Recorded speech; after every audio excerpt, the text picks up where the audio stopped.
Welcome to the Leading Visionaries podcast, featuring stellar conversations with emerging and established leading visionaries.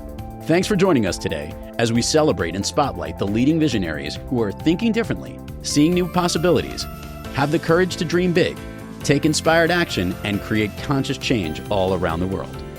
Now, here's your host, Anjel B. Hartwell.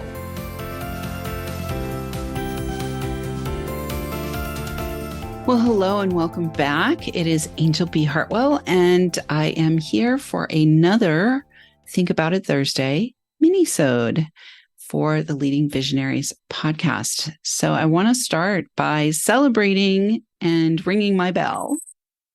We have already ranked internationally with this podcast in the top 100, and that happened within 10 days of the podcast launching. So I'm really excited about that. And today, what I want to talk to you about is calling in support. And the bigger your vision, the more powerful of an impact that you are here to make, the more important it's going to be for you to call in support in many forms. So first, let's talk about different forms of support. One form of support, obviously, is cash flow, money, funds, financing, loans, credit cards, fundraising, depending on whether or not this is a nonprofit venture or activism that you're engaged in, or if it is a for-profit. The most important piece of support that you can actually focus on to maintain momentum in your venture and in your vision is financial support. And making sure that you've done the math is a really important thing, and making sure that you are taken care of as the visionary, as the leading visionary of your mission and your vision. You need to do the math to make sure that there is sufficiency for covering what you require in order to thrive, as well as sufficiency for the organization that you are structuring to be able to thrive. You cannot go pitch investors if you don't have your numbers down. And it's really hard to enroll people in your vision to become clients if you don't have your numbers down. So let's begin by making sure that that fundamental kind of foundational piece is something that you are aware of, that you're focusing on, and that you're not forgetting about. And one of the big challenges I have seen, and I experienced it myself, and I've seen it in many of my clients, is the failure to do the math or the thought form, belief, mindset that I'm not thinking about the money will figure itself out later.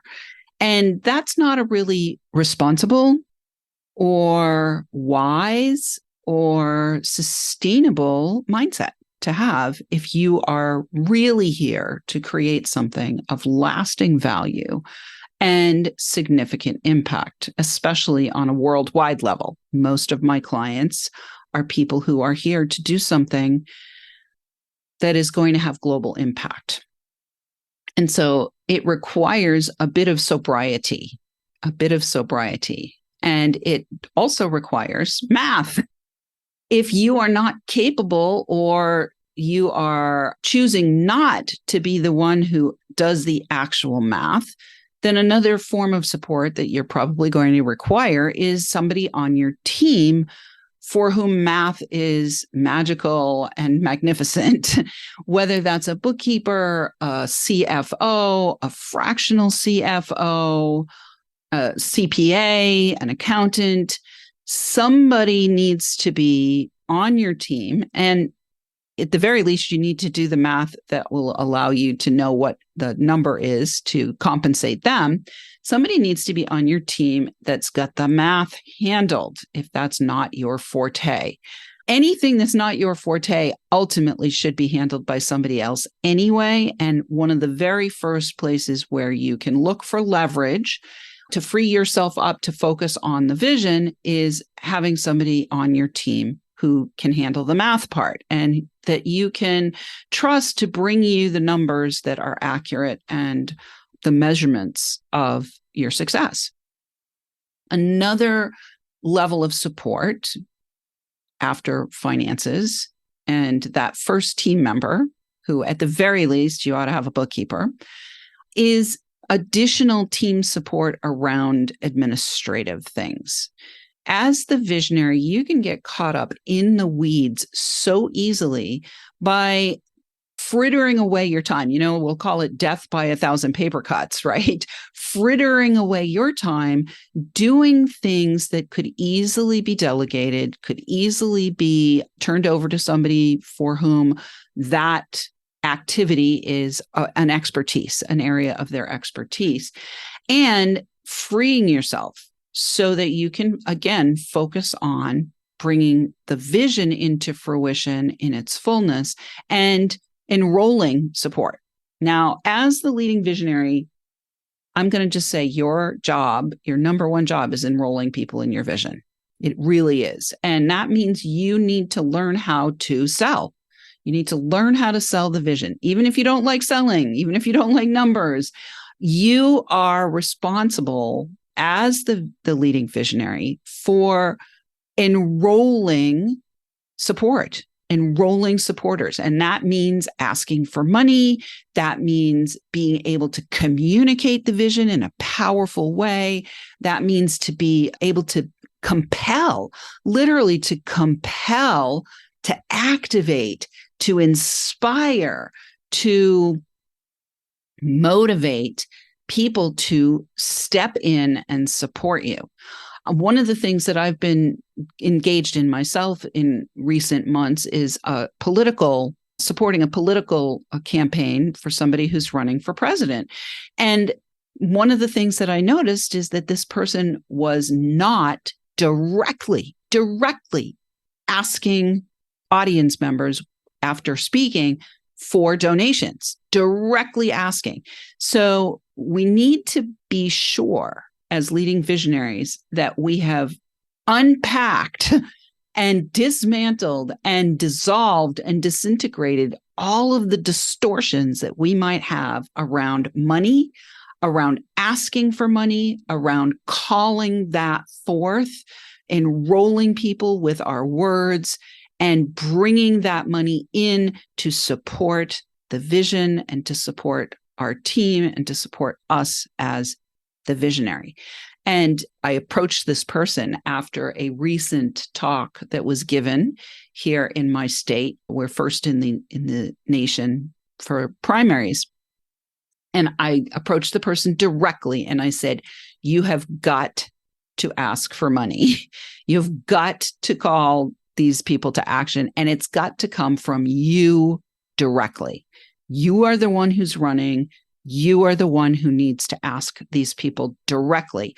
It's not enough to simply inspire them with a vision. You've got to call them into action. And the most important action that you can call them to is to put their money into this campaign, And if they don't have money, then put time into the campaign, volunteer. And you are the one. You, as the visionary who is weaving this vision, needs to be asking for the support, the money support, the volunteer support. All of the support has to come directly from your mouth. And then you can also have other people who are on your team follow up by helping people to know exactly, specifically, and precisely how they can go about supporting by, saying things like you can go to the website and click the volunteer button, or you can go to the website, click the donate button. And so it's never a bad idea to have other people on your team also prepared, trained, and ready to ask for the money and the support to keep the vision alive, to make the vision come into manifestation. So another level of support is actually getting mentorship, coaching, consulting from somebody who has a vision beyond your vision, from somebody who can already see your vision that has in fruition from somebody who can bring to your vision additional energy, additional support in terms of strategy, in terms of structuring the process by which you are going to go about bringing your vision into reality, and who can look from the outside and help you to find the places where you're not seeing, the blind spots that you're not seeing. And sometimes, like I had to do with a client today, to tell you as the visionary, as the golden goose in your business, in your philanthropic work, in your activism work, to tell you to stop. Sometimes you need an outside force to say, stop. What you're doing right now is depleting rather than adding to being able to create what you want to create successfully. And I actually just had to do that with a client. I had an appointment with this client, and we've been working together for a while, and the client had an injury and is in pain. And it's not going to be helpful for us to do this appointment when her body is telling her that she needs to go lay down and replenish herself. The mind, the mental body is not going to be able to absorb. The creativity is not going to be able to be activated when the body is in physical pain. So sometimes the support means listening to a wise person that you have hired or brought on board to help you see the things you're not seeing and to advise you about the most beneficial act that can happen right now. And sometimes that is stop. So I'm going to stop and thank you again for listening. Appreciate all of our listeners who are downloading, rating, and reviewing internationally all over the world. Very exciting. We've already started to be recognized in 7 different countries. And we thank you so much. Look forward to connecting with you again on another Think About It Thursday. Tell me what support you think you most need right now. We love to hear from you. Feedback is the breakfast of champions, according to a mentor of mine. Thanks. Thanks for tuning in, downloading, and listening. Be sure to rate and review Leading Visionaries on Apple Podcasts and share with other people you know who can benefit from today's episode. Leading Visionaries is the premier podcast series for informing, activating, and inspiring the leading visionaries who are called to create conscious change and know that now is the best time to welcome wealth and cultivate a web of collaborative support to bring their vision to life. We invite your feedback and guest suggestions and invite you to subscribe to our mailing list to be notified of new episodes at leadingvisionariespodcast.com.